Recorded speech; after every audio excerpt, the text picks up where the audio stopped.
이 생황 사절 지도는 제가 다음에 따로 특별하게 해드리겠습니다. 이거는 넘어갈게요. 세 번째, 이제 연해 자평 평주에 논 천간 생황 사절 이걸 보겠습니다. 자평 진전 평주 논 음양 생사에서 자 지지는 12달이 있기 때문에 각각의 천간은 장생에서 태와 양에 이르기까지 12자리를 이동할 때마다 그 성세가 변한다. 기는 왕성해졌다가 쇠퇴하고 쇠퇴해졌다가 다시 왕성해지니 절기를 따라서 세분하면 12가지로 구분된다. 장생, 목욕 등과 같은 명칭은 기를 묘사한 표현에 불과하다. 어떤 그 기의 흐름을 이야기하는 거지 그게 꼭 목욕이라서 우리가 아는 목욕이 아니다 라고 생각하시면 되죠. 자, 한번 볼게요. 자, 사람 먼저 태어난 것부터 장생부터 볼게요. 장생이란 자 성장할 길장 날생이잖아요. 길고 난다. 긴다는 건 키가 큰다. 생은 낮다. 그러니까 태어나서 자라는 단계라고 보면 되겠죠. 마치 사람이 처음에 태어난 것과 같고 목욕은 사람이 이미 다 태어난 후에 목욕을 하여 때를 벗기는 것 같은 거. 그러니까 장생은 꾸준히 크는 단계. 우리 청소년기로 생각하면 될 것 같고 목욕은 뭐죠? 우리가 이제 뭐 취직을 하거나 뭐 여러 가지 그럴 경우에 우리가 옷을 꾸미는 거죠. 목욕하고 옷을 단정하게 입는 거. 그래서 목욕은 사람이 태어난 후에 목욕을 하여 때를 벗기는 것 같은 건데 이미 싹으로 될 때 이전에 지니고 있던 푸른 껍질을 씻어 벗기는 것 같다. 그러니까 우리 환골 탈퇴나 그러잖아요. 옛날 걸 다 벗어 던지고 깨끗하게 목욕을 하고 갈아입는 거. 자, 관대는 우리 옛날에 그 관제 갈 때 때를 둘러 차잖아. 허리에. 그런 것처럼 어떤 띠를 두르는 거. 그러니까 우리가 뭐 이제 직장 생활을 한다든지 어떤 직장을 얻어서 뭔가를 하기 시작하는 거. 그걸 보면 될 것 같아요. 그래서 형체와 기가 점점 자라나 마치 사람이 성장하여 관을 쓰고 띠를 두르는 것 같다. 그러니까 우리가 이제 벼슬길에 나갔다. 직장을 얻었다. 이런 의미로 보면 될 것 같아요. 장생은 청소년기 자라는 거. 목욕은 이제 뭔가 이제 취직 준비해서 옷도 좋게 입고 목욕도 하고 그 다음에 면접 보고 화장하고 뭐 이런 면접을 보기 위한 화장하는 단계. 그 다음에 관대는 이제 취직을 해서 뭐 어떤 직장을 얻어서 관을 얻어서 띠를 두르고 옷을 입는 그런 그런 단계, 띠를 두르고 있는 단계라고 생각하면 될 것 같고요. 임관은 이제 관에 임한다 생각하면 되는데 이거는 이제 우리가 걸록으로 보면 될 것 같아요. 걸록은 가장 이제 직장 취직하고 나서 가장 왕성하게 일을 할 때죠. 걸록은. 그래서 장성하에 마치 사람이 벼슬길에 나갈 수 있는 것 같다. 제왕은 최고도로 이제 극에 달하는 거죠. 장성함이 극에 달하여 마치 사람이 이 임금을 보좌에 큰 힘을 될 수 있는 것 같다. 임금과 같다 그 말이죠. 그 다음에 이게 가장 제왕은 제왕이기 때문에 임금에다가 왕이기 때문에 가장 그 사람이 인생에 있어서 가장 최고도로 높이 이룰 수 있는 단계. 그렇게 생각하면 되겠죠. 자, 임관은 뭐냐면 걸록은 그 사람이 가장 왕성하게 우리 직장에서 보면은 일을 가장 왕성하게 하는 사람들은 회장이 아니에요. 그 밑에 실무진들이 가장 왕성하게 일을 할 때죠. 40, 50대. 제왕은 이제 자리로는 제일 높은 자리인데 일은 가장 왕성하게 하진 않죠. 그래서 장성하면 그게 이른 단계가 제왕 단계. 그리고 이제 그 가장 높은 단계에서 그 다음부터는 뭐예요? 꺾어져서 쇠퇴하는 단계죠. 그래서 쇠라는 것은 왕성함의 극에 이르면 쇠퇴하는 것처럼 사물이 처음 변하는 것이다. 병은 뭐예요? 이제 점점 병이 들기 시작하는 거죠. 쇠퇴가 점점 이제 심각한 상태가 되는 거죠. 그러다가 병이 이제 지나치면 사가 되죠. 죽게 되죠. 기가 소진하여 남는 것이 없다. 사가 되면 어떻게 돼요? 묻히죠. 그래서 묘 땅속에 들어가는 거죠. 그래서 조화가 갈물이 된 것이다. 사람이 땅에 매장된 것 같다. 그러면 절은 뭐예요? 이 세상에 땅에 묻히면서 우리가 이제 윤회라는 개념에서 보면 절은 끊어진다. 앞에 것과 뒤에 것이 끊어진다. 선생과 후생이 서로 끊어지는 단계. 그래서 이 세상에서 인연은 다 끊어지고 다음 생에 그렇죠? 또 그 다음 생에서 나가기 위해서 준비하는 단계 이렇게 보면 되겠죠. 그래서 절이라고 하는 것은 이전의 기는 이미 끊어지고 이후의 기가 장차 이어지는 것이다. 그리고 또 다음 생에는 뭐예요? 이제 잉태하는 거죠. 이후의 기가 이어져 결합하고 모여 태를 형성하는 단계, 잉태한 단계고, 자, 양은 뭐죠? 어머니 뱃속에서 복중에서 자라는 것이다. 크는 거죠. 그리고 장생은 그 양 이후에는 다시 장생으로 순환한다. 그래서 이거를 이제 끊임없이 이 단계가 이어진다. 이걸 좀 여러분들이 순서를 외우셔야 돼요. 왜냐하면 나중에 12운성이라든가 예컨대 12신사를 할 때 이런 거 다 이제 이거 과정을 이해할 수 있어야 되니까 그래요. 자, 원래는 순서를 이렇게 하는데 이렇게 할게요.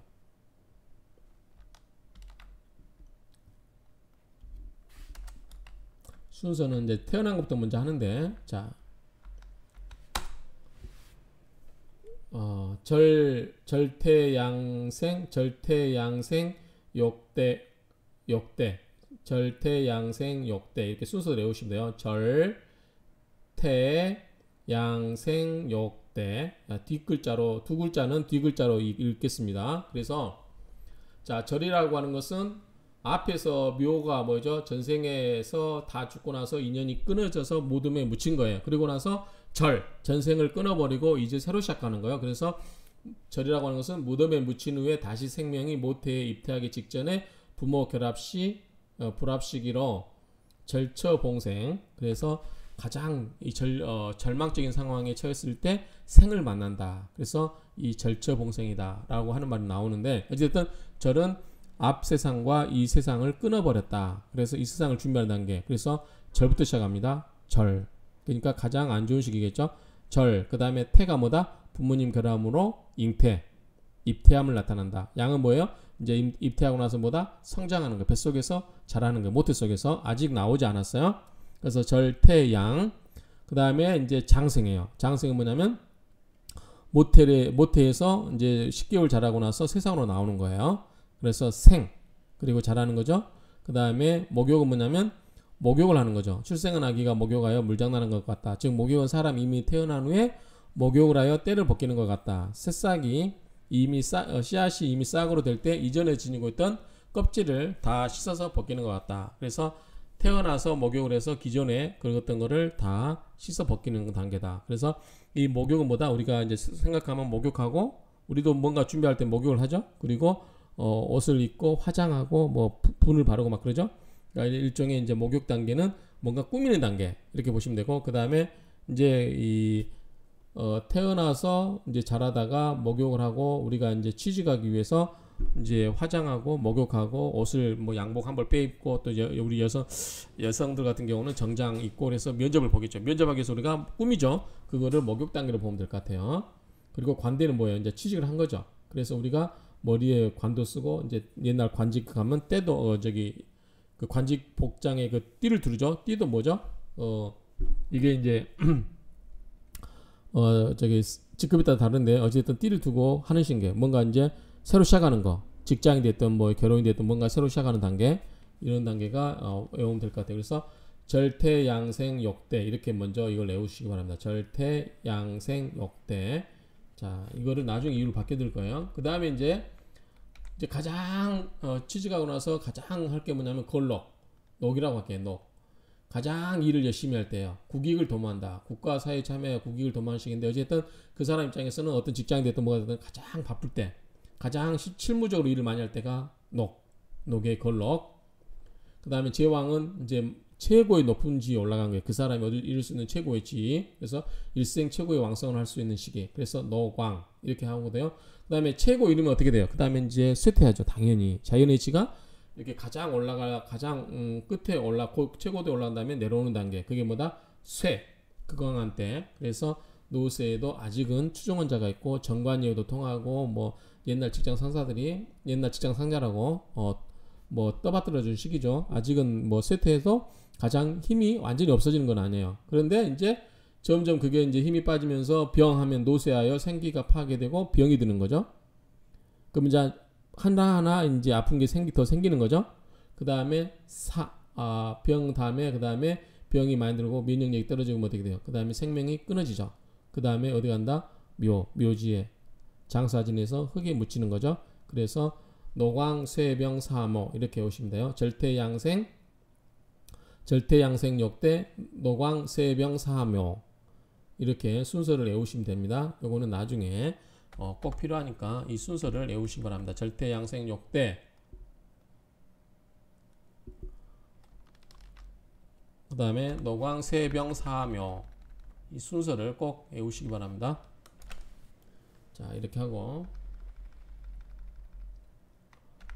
이거를 보고 한번 같이 할까요? 이것까지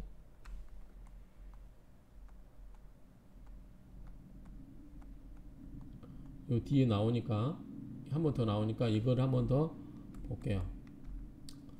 자 순서는 절태양생 욕대 노광세병 사묘 이렇게 오라고 했어요. 절태양생 욕대 여기까지 하나. 이유를 설명드릴게요. 절태양생 욕대 하나, 노광세병 사묘 하나 이렇게 이 두 개로 외우면 되고요. 자 보면 장생은 태어나는 거죠. 시작하는 거고 어리고 창업하고 신품이고 튼튼하고 욕은 음탕하다, 법도가 없다, 아름답다, 위험하다, 교태가 많다. 뭐 꾸미고 화장하는 단계라고 생각하시면 되죠. 관대는 취직하다, 등관하다, 결혼하다, 강건하다, 완고하다. 걸록은 자립하다, 기초를 튼튼히 하다, 투쟁하다, 친구 교제가 심하다. 제왕은 극왕하다, 극단적이다, 수술하다, 저돌적이다, 안하무인다. 쇠는 쇠퇴하다, 약해진다, 감소한다, 내려간다, 좌천된다. 병은 병들다, 사고가 생긴다, 지체한다, 활동 못한다, 상한다. 사는 죽었다, 말을 못한다, 활동 못한다, 부도난다, 정리하다, 정리된다. 묘는 고방에 넣는다, 숨어서 공부한다, 숨는다, 묘 쓴다, 죽은 상태. 그러니까 활동이 완전히 이제 정체 단계에 이르는 거죠. 완전히 머무르는 게 끊어진 단계. 묘는 땅속에 들어간다는 게. 근데 저는 완전히 끊어진 거죠. 끊어진다, 중단한다, 다친다, 상한다, 사고난다, 위험한 고비다. 태는 잉태하다, 기획하다, 어리다, 안심 못한다, 태하다. 양은 양육하다, 크고 있다, 확장하다, 발전하다, 활력과 용기가 난다. 용기 난다. 이렇게 외우시면 될 것 같아요. 일단은 여기서는 이 의미를 나중에 이제 12운성을 할 때 자세히 하나씩 보긴 하겠지만 여기서는 뭐다? 순서가 중요하다. 그래서 절태, 양생, 욕대 이렇게 하나 외우고 그 다음에 노광, 세병, 사묘 이렇게 외우시기 바랍니다. 절태, 양생, 욕대, 노광, 세병, 사묘 이렇게 외우시기 바랍니다. 자 이걸로 12운성을 마치겠습니다. 12운성에 관한 내용을 간단하게 나중에 자세히 할 겁니다. 이걸로 간단하게 마치겠습니다.